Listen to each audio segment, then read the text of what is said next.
ചെകുത്താൻ വേദമോദനം കേട്ടിട്ടുണ്ടോ? നമുക്ക് ചെകുത്താൻ വേദമോദനം ഒന്ന് കേട്ടാലോ? ഒരു ജന്മം ഉണ്ടെങ്കിൽ എനിക്ക് ഒന്നുകിൽ ആണായിട്ടോ അല്ലെങ്കിൽ പെണ്ണായിട്ടോ ജനിച്ചാൽ മതി, അല്ലാതെ ഇതിന്റെ രണ്ടിന്റെ ഇടയിലുള്ള ജന്മം വേണ്ടാന്ന് വല്ലാതെ ഹൃദയത്തിൽ തട്ടിപ്പോയി ആ വാക്കുകള്.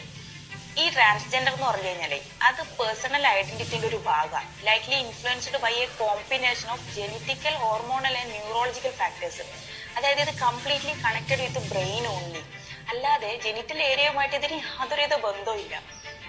സിമ്പിളായിട്ട് പറയുകയാണെങ്കിൽ നമ്മളൊരു ആണിനോട് ചോദിക്കാം, നീ എന്താടാ പെണ്ണിനെ പോലെ നടക്കുന്നത്, ഇത് കേൾക്കാൻ ഏതെങ്കിലും ഒരാണ് ഇഷ്ടപ്പെടുമോ? അപ്പം ഇങ്ങനെ ഒരാൾ വന്ന് പറയുന്നുണ്ട് എന്നുണ്ടെങ്കിൽ അത് അയാളെ മനസ്സിന്റെ ഉള്ളിൽ നിന്ന് വരുന്നതാ. നമ്മൾ അവരെ റെസ്പെക്ട് ചെയ്യല്ലേ വേണ്ടത്. എപ്പോഴാ ഇതൊക്കെ നമ്മൾ ഇനിയും ശരിക്കും തിരിച്ചറിയാൻ പോണേ?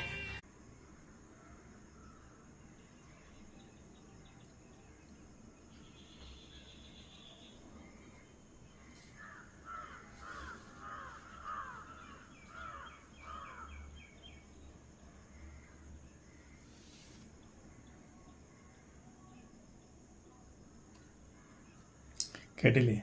ഇതാണ് നമ്മൾ പറഞ്ഞു കേട്ടിട്ടുള്ള ചെകുത്താൻ വേദോദം എന്നുള്ളത്. ഇതാണ് അവളെ ചെകുത്താൻ വേദോദം എന്നുള്ളത്. കോടതിക്ക് പോലും ഇവളോട് കനിവില്ല. കാരണം എന്താണ്? ആ മാതിരിയുള്ള ഒരു ചെയ്തത്.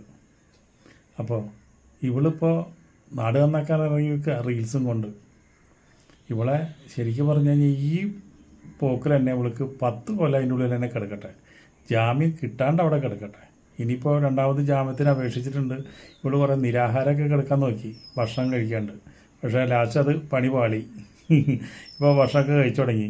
പക്ഷേ സഹതടവുകാർ നല്ല അസൽ പണി ഇവൾക്ക് കൊടുത്തുകൊണ്ടിരിക്കുന്നുണ്ട്. അങ്ങനെയും നല്ല മനുഷ്യർ ജയിലിലുണ്ട് നമുക്ക് മനസ്സിലായി. ഇവൾക്ക് അസൽ 8ൻ്റെ പണി തന്നെ കൊടുക്കണം. അത് അവിടുത്തെ സഹതടവുകാർ സ്ത്രീകൾ നല്ല രീതിയിൽ ഇവൾക്ക് കൊടുക്കുന്നുണ്ട്. അപ്പോൾ അതുകൊണ്ട് അതങ്ങനെ തന്നെ പോട്ടെ.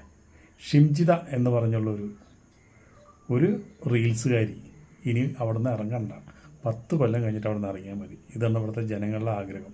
ഇപ്പം ജനങ്ങൾ പറയണമെന്ന് വെച്ചിട്ടുണ്ടെങ്കിൽ അവളെ ഇറങ്ങിയിട്ടുണ്ടെങ്കിൽ ഇനി ഞങ്ങൾ കൈകാര്യം ചെയ്യുന്ന പറയുന്നത്. അത്ര രൂക്ഷമാണ് പുറത്തെ സ്ഥിതി. എത്ര ദിവസം കഴിഞ്ഞിട്ട് ഇത് കെട്ടടങ്ങിയിട്ടില്ല.